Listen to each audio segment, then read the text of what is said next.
Hello, everybody, and welcome to another edition of Webinar Wednesday. My name is Brandon Lilly, the Senior Brand Director here at Marketing 360, and today we're going to be talking about LinkedIn campaigns, specifically sponsored InMail. Now, a couple of weeks ago, we talked about sponsored content campaigns, which we'll link to in the description after this webinar is over. This is kind of that second step. You've already done some sponsored campaigns, they're working, and you want to make some changes, you want to try something new. Now we're going to talk about the InMail campaigns. So before we get started, you can follow along with this presentation at m360.us/354EF. Again, that's m360.us/354EF. So things that we're going to cover today, again, we're going to kind of go over a brief LinkedIn overview, some different campaign features that exist. Specifically, we're going to dive into a step-by-step how to create sponsored InMail campaigns. We'll also talk about the strategy for building your audience, what kind of content you should use, and different pro tips that we've kind of learned along the way so you can get the absolute most out of your sponsored InMail campaigns. So let's go ahead and jump in. By the way, we are live on YouTube and Facebook. So if you do have questions or comments and want some clarification on anything, feel free to chat us and we'll answer those live. If you have questions afterwards, feel free to leave us a comment either on YouTube or Facebook, wherever this video is found, and we'll respond to those comments as well. So diving in, different channels, platforms, and campaigns within LinkedIn. We've talked about this before, but again, just a brief overview. You've got text ads as an option. They are fantastic for gathering impressions, but if we're being completely honest with ourselves, they really don't serve much of an actionable purpose simply because they're very hard to see. They don't really get a lot of engagement or interaction, and honestly, you're charged per impression. That doesn't mean someone saw it. It just means it was on the screen so someone could see it. Not a lot of value there. I've generally found it's a best practice to just kind of stay away from them. That being said, LinkedIn is making some changes. They're doing some beta testing with their text ad campaigns to make them more viewable, more recognizable. So we may adapt this in the future and we may say text ads are great. But for right now, pro tip is just kind of stay away from them. Sponsored content, which we've talked about previously, is the most common first campaign to build, which is why we built that one first. That is content that's based off of, or that's a campaign, rather, that's based off of content you've either posted organically onto your LinkedIn profile, LinkedIn page, or it's a specific ad that you've created for the purpose of boosting it, sponsoring it as content. What we're going to talk about today are the InMail ads, and sponsored InMail ads are, you would kind of compare them to email that is specifically sent directly to the message inbox of a LinkedIn user that meets the audience requirements that you've set. Sounds a little complicated. It's truly not, and we're going to break all that down. The final thing that LinkedIn has is dynamic ads, a bit of a newer solution, and it relies on personalization to be effective. We found these to be very effective for like recruiting ads, or maybe even event ads, things like that, because it uses the face or the title of the person that's actually seeing the ad. So it looks very personal to them. For the purposes of this webinar, we're not really going to talk about dynamic ads. We're going to talk about sponsored InMail. So let's go ahead and jump in. For those following along, we're on slide number 5. When you want to create a sponsored InMail campaign, this is the very first thing that you'll see once you've selected this as your campaign option. You've got two choices here. You can either send people to your website or your content, like a blog or something like that, a landing page, or you can collect leads using the LinkedIn lead gen forms. Depending on what your goals are and depending on the action that you're requesting your prospects or your leads take will kind of depend on what you want to do here. Now, LinkedIn does have great lead forms. They dynamically input or dynamically collect information based off of what is pre-existing within that user's LinkedIn profile. So name, phone number, email, title, company where they work, size of the company. If LinkedIn knows it, it will all embed that within the form without any interaction from the user whatsoever. In my experience, I found that oftentimes if you only use the pre-built or the pre-filled out lead questions, you will end up getting either lower quality leads, or once you call, they'll say, I don't remember filling that out. And they have a right to, because they never actually filled anything out. They never typed anything in or answered any questions. So I always like to add at least one custom question so that they have to interact with the form. Now, you may be perfectly fine with just, calling every single lead that you get and kind of, digging through those as you have them. If you want to generate higher quality, but perhaps a lower volume, this would be the way that I would go. I would highly recommend that you add a custom question or two if it makes sense for your business without adding too much friction to the lead form, because that'll help with the quality. So whichever one you select, your next steps are going to be the same. So let's go ahead and move on. Slide 6. What you do here is you enter the name of your sponsored InMail ad. Now, at first glance, it looks like this is already filled out. It's not. So you'll never be able to click next until you actually give it a name. Sometimes, especially with a lot of other things that LinkedIn does, their UI is not exactly intuitive. It can be a little bit of a pain to deal with. They've been making a lot of updates, but if we're being honest, they still have a long way to go. This is one of those little items. It's not intuitive to fill out the name, but you just can't click next until you do. Next, you want to select the sender, and the sender is going to be automatically you and your profile. It'll automatically put that there. And if that's all you want to send the LinkedIn InMails from, that's fine. You don't have to do anything else. If you are sending this on behalf of someone, perhaps on behalf of a client, perhaps on behalf of the owner of your company or the manager, the boss, whoever, you will need to add them as a sender. So all you have to do is click Add Sender. You do have to be connected with them personally on LinkedIn in order to be able to find them and send this request.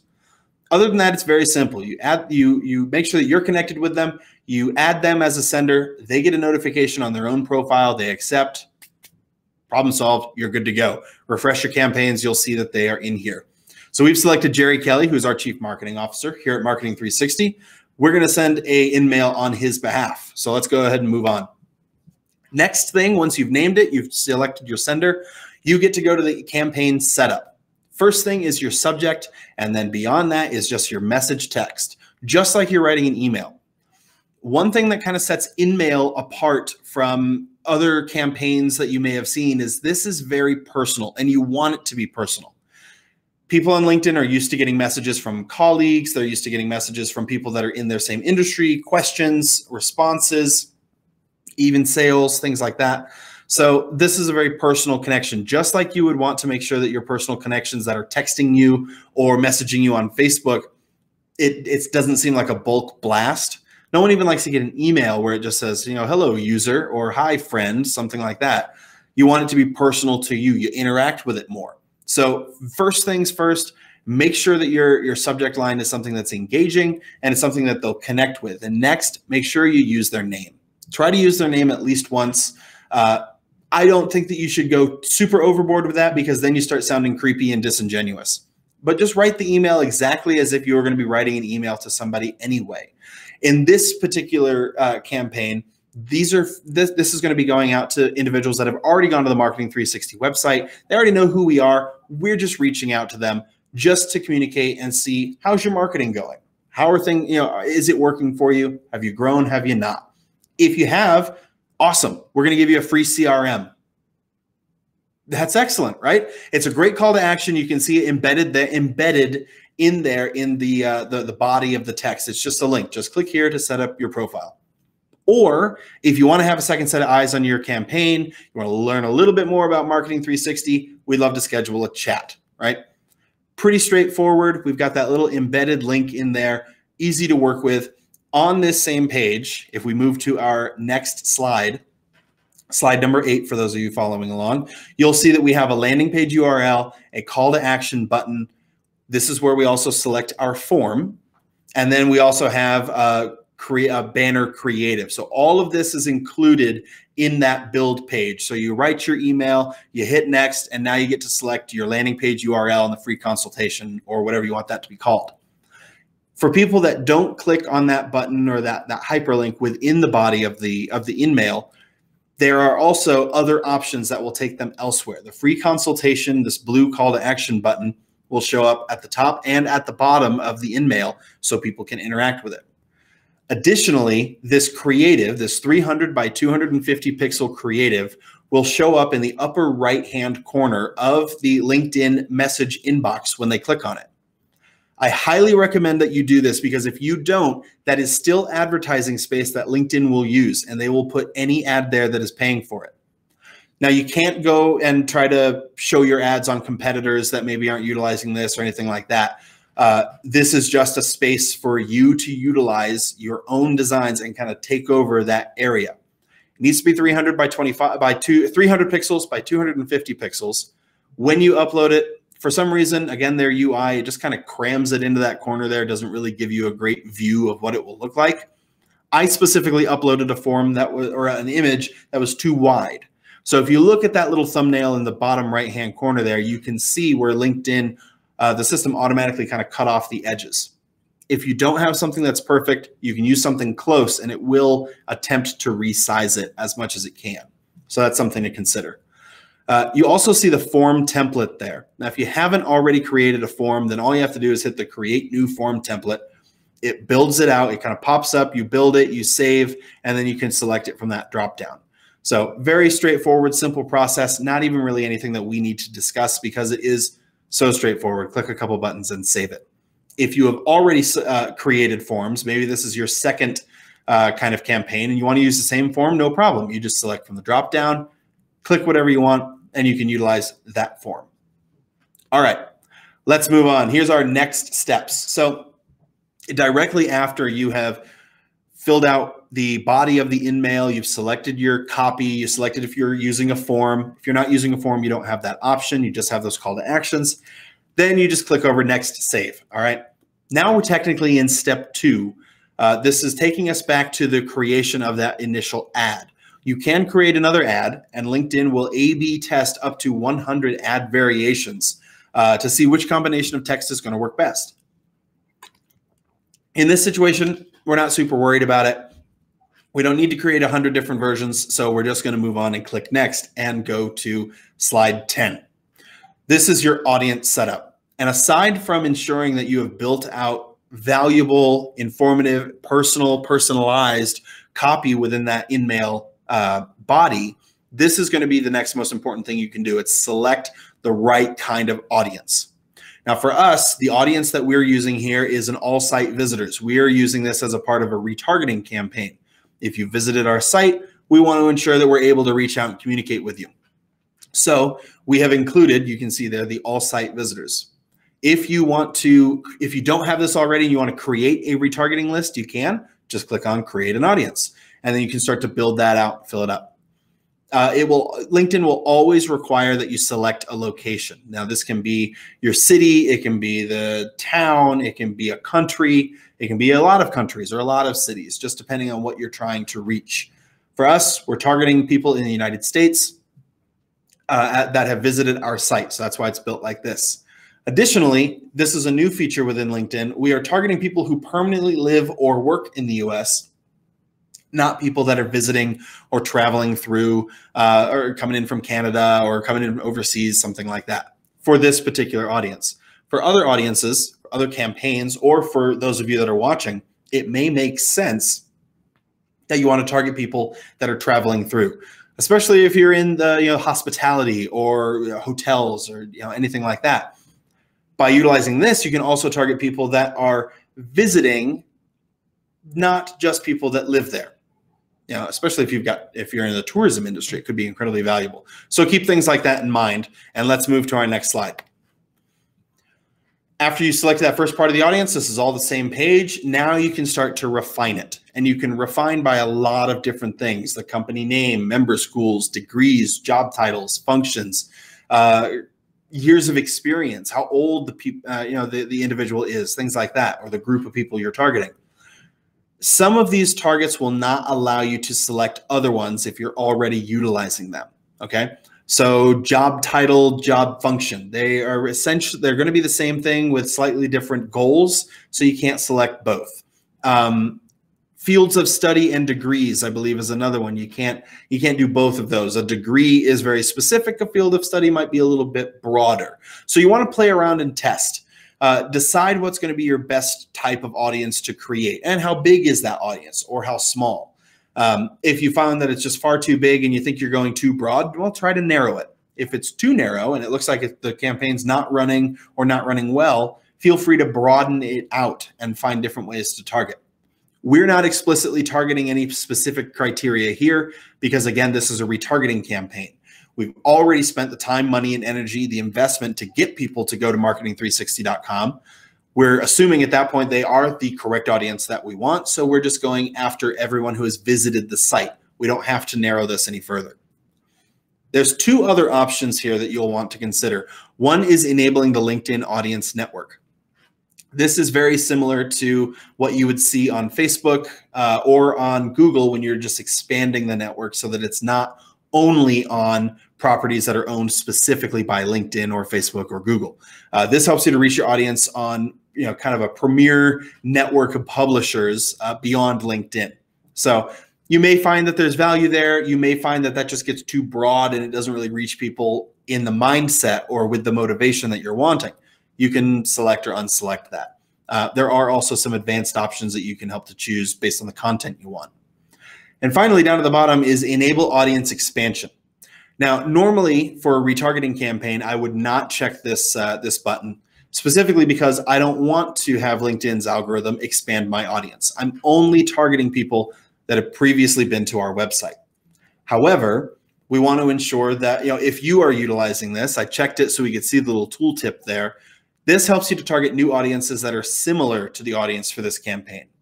So if you are specifically targeting people or have a product or have a service that may have broad appeal or may appeal to people that are outside or kind of on the edges of the audience you've created, this can be a really powerful tool to use LinkedIn's machine learning and their algorithm to identify new audiences that you may never have recognized. So definitely something to consider. I don't recommend it when you're doing retargeting campaigns, but it is something that is powerful when you have a product or service that may have global or broad appeal. So that's something to think about. Next, slide 12, what's the goal of this campaign? In this situation, we have selected website conversions. And once you've created your audience, you click next or save. That's where you get to this page. And this is essentially your final page before launching the campaign. So you can select your conversions if you have that set up. For us, we've selected that we are going to be hitting a thank you page. So if they have gone and they go to the website, they fill out the form, they hit a thank you page, that's a conversion, right? Now, it may not have conversion opportunities if you're using a lead form because the lead itself within LinkedIn is considered its own conversion and they're never getting to your site until afterwards.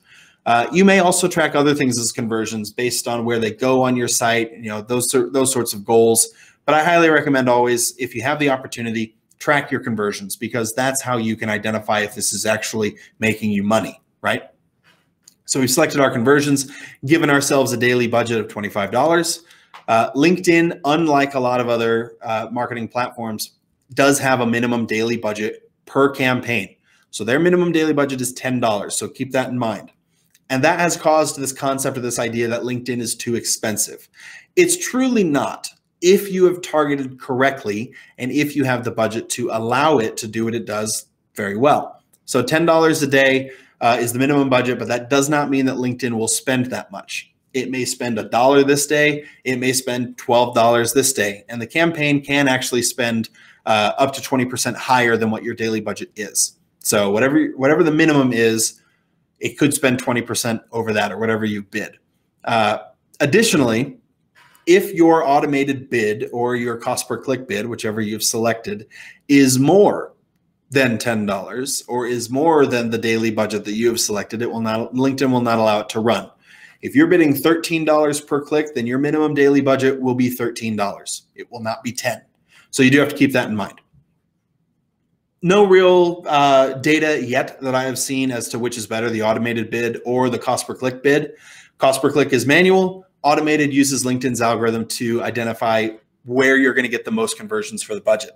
Personally, I like using the automated bid, but if I'm just testing, sometimes it can be really nice to use that CPC so I can control my costs during a test. If I'm just A/B testing or just getting an idea for the value of an audience, using the CPC can be a great way to control costs while you verify the validity of the campaign you're running. And then when you actually kick it off, you can use that automated bid to get the most value out of the campaign you've built.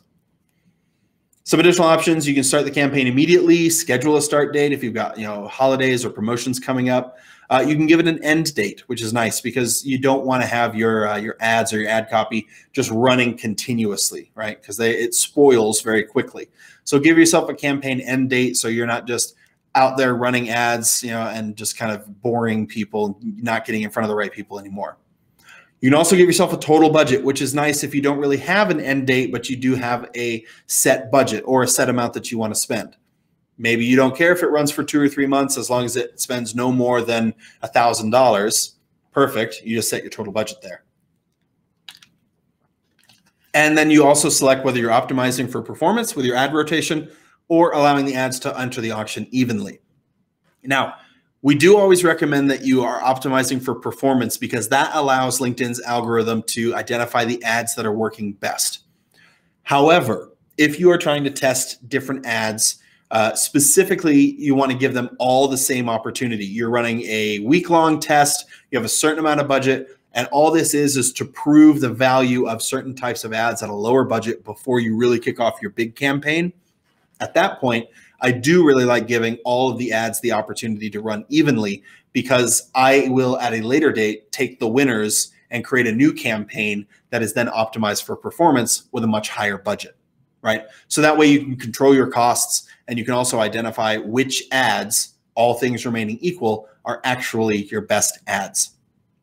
Okay, let's move on. Our final thoughts here. LinkedIn is a great way to get your brand in front of different businesses, especially because there's so many job titles and that type of targeting that was removed from Facebook.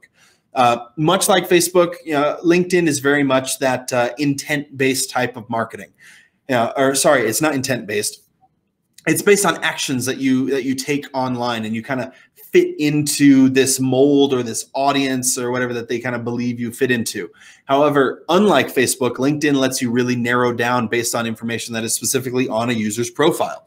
So you can really target based on those job titles. You can target based on industry. You can target based on things that they've actually put in their profile, unlike Facebook, which is kind of a guess whether or not you fit into this audience based on your activities or this audience based on actions you've taken, things like that.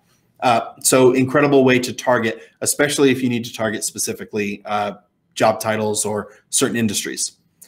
Retargeting is a no-brainer. We've talked about this before, so just set it up. Whether you're doing InMail or you're doing sponsored content or you're doing video ads, anything like that, always set up retargeting on every channel you possibly have an opportunity to, because that way you're going to get in front of people that have already visited your website. And we all know that 97% of people do not convert the first time they visit your site. They've got to see your brand more and more, and retargeting is a great way at fairly low cost to do so.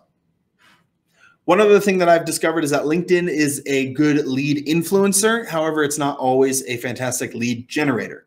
Now, I'm painting with a broad brush here. So this is very industry specific or location specific, targeting specific. For some companies and some organizations, this may be a fantastic lead generator. Broad brush painting, I've found that it works as a great lead influencer, meaning that when people are on LinkedIn, they're very used to receiving messages and they're used to being, hit with marketing from all sides. I mean, we're all business owners and entrepreneurs or marketers here. We're used to it, right? We constantly are getting bombarded with messages from people trying to sell at us. However, what I have found is that running campaigns on LinkedIn helps to influence those conversion decisions from people that later on they are on Facebook and they see your ads, or they've gone to your website. Now you're retargeting them. You're kind of all over the place. So it influences an increase in those conversions. Maybe it doesn't always generate direct conversions directly from LinkedIn, but it definitely influences the amount of conversions that you will see from your other channels, maybe when their guard is down or their motivation is higher.